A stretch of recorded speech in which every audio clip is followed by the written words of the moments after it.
Dear viewers, today I am with you with the second part of the poem, Where the Mind is Without Fear. The poem written by Rabindranath Tagore, we have already discussed and tried to explain the text of the poem, whereby I have given you the direct method meanings, English to English, of the text of this poem.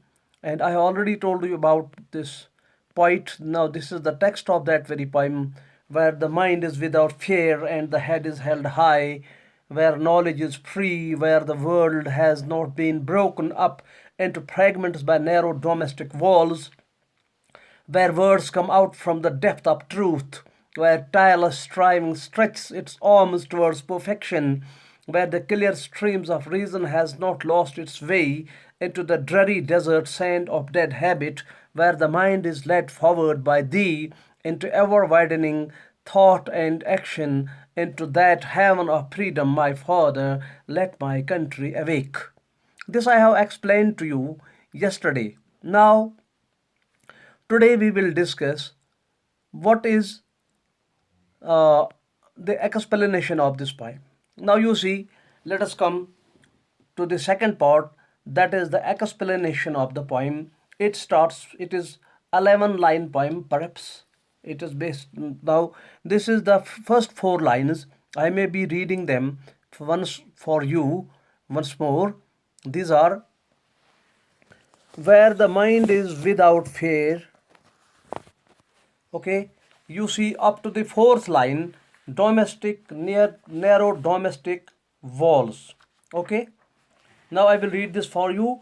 Where the mind is without fear and the head is held high, where the knowledge is free, where the world has not been broken up into fragments by narrow domestic walls. Up to this, where the mind is up to narrow domestic walls. Now you see, as already told in the theme of the poem, that at the time of the composition of this poem, India was under the colonial rule of the British. Okay, the poet longs for freedom of his homeland and wishes that his countrymen should live in sheer freedom of all kinds, physical as well as mental. The poet says that there should be a state of affairs in his homeland where nobody feels fear to express his thoughts, and that to seek knowledge is not limited but free. The poet also wishes that the world should be a unit and not broken into fragments of administration like countries and kingdoms. The world should be a single unit where men should move, express, and seek knowledge freely. There should be no restrictions and impositions on thoughts and movements of the people. The poet urges that there should be no walls and boundaries between the countries.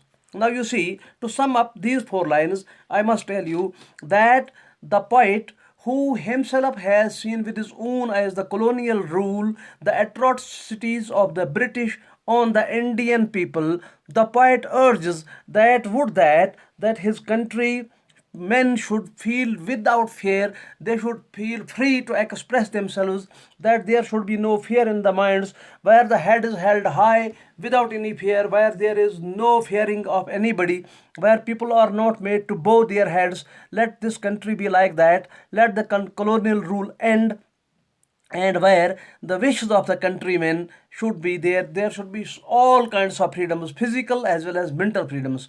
The poet also says that there should be a state of affairs that nobody should feel fear in order to express his thoughts, and he should be his and the knowledge should not be restricted to a particular language, as was done by Macaulay. You must be remembering, Macaulay had done it in 1831. Macaulay minutes, when they came into vogue, Macaulay said that let Indians read English only, let they be in color and blood, let Indians be Indians in color and blood, but let them be English in thoughts. So English was imposed there. But I must tell you now, this is not the time that English should keep be there in India, or should English continue, because now it is the lingua franca, it is the link language of the world. So this is very much important for us now to express our ideas and to link with the all other world. So English is of sheer importance now. So these are the things that he should, that people were restricted to only seek the British knowledge, because the Oriental languages, they were I must say sit up brotherly was done with them. Their attitude was adopted for those languages. So he says that the point is that there should be no walls and boundaries. There should be no countries like Iran, Pakistan, Nepal, Bhutan. No, the poet actually in his dreams, but it is only a dream of the poet. It cannot be true on the ground, but this is the dream of the poet, that there should be no walls and boundaries. The world should be free. Now let us come to line number 5 to 8. Now line number 5 to 8 is, where birds come out from the depth of truth, where tireless striving stretches its arms forwards, perfection, where the clear streams of reason has not lost its way into the dreary desert sand of dead habit. So these are line 5 to 8. Now you see, I will read it for you. It is written, you can find it on the screen. In these lines, the poet sees the country of his dreams. He wants that his dream country, India, everyone should speak the truth and no one should lie for his advantages. The poet wants his countrymen to keep on improving themselves till they attain perfection. The stream of reason seems to him, the poet, to have lost in the sands of habit. The poet also wishes that reason should be an unsullied stream of water through which one can wade and progress without facing much obstacles. The poet urges his countrymen to do away with the superstitions and questions these disbeliefs through the application of logic. Now you see, this is the state of the country which the poet is addressing. At the time when this poem was composed by Rabindranath Tagore, you must remember, keep it in mind, that India was full of superstitions, and it is yet full of superstitions, idol worships, and all other things are there. These are based on superstitions. I don't oppose idol worship, but I must tell you that these are the Hindu scholars who have questioned this idol worship at the time. And people are, you see, people are very much superstitious. They believe in fabricated people, they believe in fabricated things, and people have lost reason. People have got no reason, because the poet wants that, he wants that his countrymen should keep improving themselves so that they should attain perfection.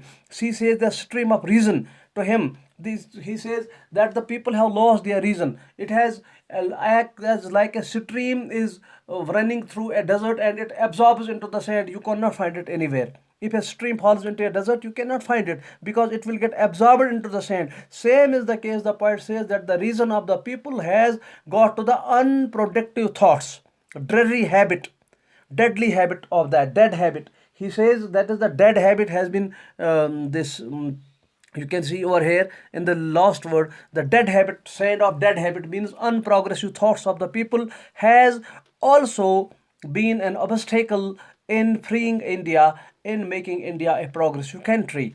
So the poet urges his countrymen to do away with all these superstitions and questions these disbeliefs through the application of logic. Now, the last lines of this poem, line 9 to 11, the three lines, where the mind is led forward by thee into ever widening thought and action, into that heaven freedom, my father, let my country awake. Now you see, these three lines are addressed directly to God. The poet directly urges the God. The poet pleads before the God that, oh my God, oh my Lord. Hence, here in these lines, the poet seems to be speaking directly to God. He wants the God to lead his countrymen towards the state of affair where their horizon of thought and action is broadened. The poet thinks that if the God leads his countrymen, they would transform India into a heaven where all the people would be free in the real sense. You see, this is where the poet has urged to the god that his country, his dreamland India, should be like that, where people, he says that he should lead his state countrymen towards a state of affairs where the horizon of thought and action is broadened, where people's thoughts are broadened, where people are not narrow-minded, where they are broad-minded people. And it is because if people are broad-minded, if people have logic, if people have reason, if people have right thinking, if people have good deeds, they can lead a country towards the perfection in the real sense. So this is the dream that the poet sees in these lines. So with this we conclude the explanation of the poem. Now let us come to the discussions. Now you see, there are some expressions given on this poem. You will find them in your discussion 1 in the exercise in your English textbook at page number 85 of Jammu and Kashmir Board of School Education. The book is published by Jammu and Kashmir Board of School Education. So you will find there. So then you will expressions from the poem or suggestive meanings are given against each in this table. You will find to held, the head is held high. The head is, यहाँ पे मैंने I have written over head, held. It is, I'm sorry, it is the head. Head is held high, means people live with dignity and self-respect. This means like that. The world has not been broken up into fragments. The human society is not divided into groups, where tireless striving stretches its arms towards perfection. People make continuous efforts to achieve perfection in all walks of life. So, also, the clear stream of reason has not lost its way into the dreary desert's sand of dead habit. It suggests that conservatism, which may make people unprogressive and directionless, as in a fearful desert, does not destroy reason.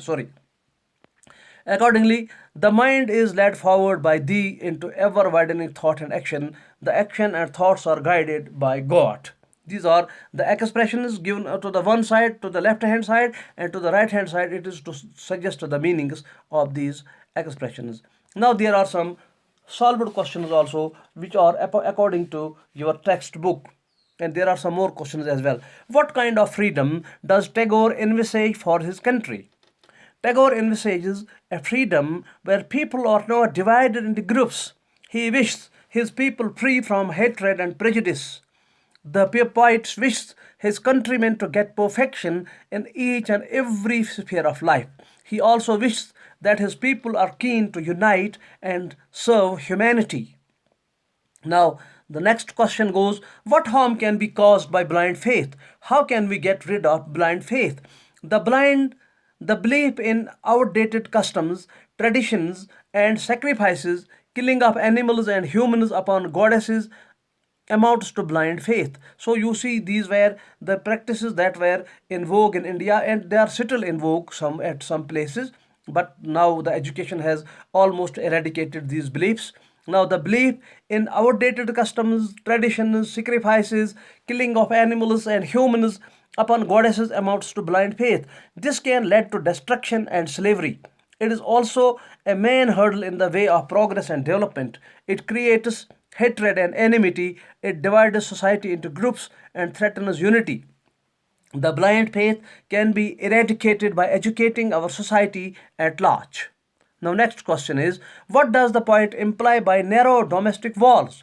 By narrow domestic walls, the poet implies the unwanted sentiment of pseudo-patriotic views, which compel a person to hate the people of other political divisions or country, as we see through the poem that the occupiers hated the occupied.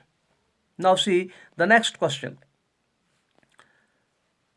Next question is there. You will find it. This is, what evil can be perpetrated by these walls? These walls, narrow domestic walls. The evil of hate, destruction, and desolation can be perpetrated by these walls. How can people, according to the poet, achieve perfection? The people can achieve perfection by way of good and clear reason and logical approaches. The education can be the most viable tool in this behalf. How does the poet contrast reason and dead habit? The poet regards the reason as a thought and action having clear vision in mind for progress and prosperity. The poet regards the dead habit as an unprogressive thought. Now the next question is, What does the poet use? Why does the poet use the expression dreary desert sand? The poet uses this expression to express conversation which may make people dull, directionless, and unprogressive as in a fearful desert. Now, about something about the poetic techniques. The poet has used the imageries relating to sight and smell in this poem. Okay, I think this is done for this. Hope that you will look for it in this poem. You will find, if you find some flaws, just please click on the link, that is Ayub Khan Dilber, my YouTube channel. You will go there, and if you have some suggestions, so you will please drop me there in the inbox, so that I may make improvements in this lesson, though I may not be perfect, because nobody is perfect and perfection is never there, but we try to make things perfect. Have a good day. Thank you very much.